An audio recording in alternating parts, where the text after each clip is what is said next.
I'm going to talk about some kind of geeky subjects like how to tame the debt, how to fix Social Security. And when I do so, I want to ask you to keep a number in mind. The number is 190 billion.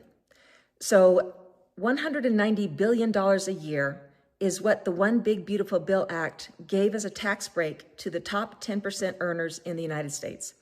Now, according to the Congressional Budget Office, the top 10% earners, they have an average annual income of $692,585 a year. So almost $700,000 a year. And each of those earners, they got less than $14,000 of benefit. But when you add it all up, so not much, it's about 2% for considering their annual income. But when you add it all up, when you look at it, the effect each year across the United States, it totals to $190 billion that we are not receiving in tax revenue. So let me give you a little bit of context for that number.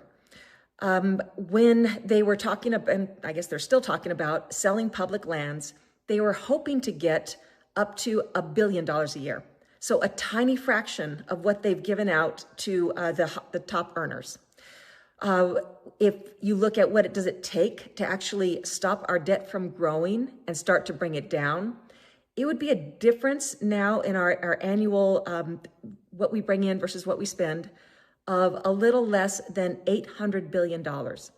So basically a quarter of that difference, of the difference of continuing to grow debt year after year or being able to stop our debt from growing and actually bring it down, a quarter of that is what goes out every year as lost tax revenue for the top 10% earners. And again, these are families that bring in an average of $700,000 a year. So keep that in mind. Every time something is too expensive or we can't afford it or it'll increase the debt, remember the One Big Beautiful Bill Act, which all of our representatives and our senators voted for, it actually gave a tax benefit of $190 billion a year to the top 10% earners. Keep that in mind.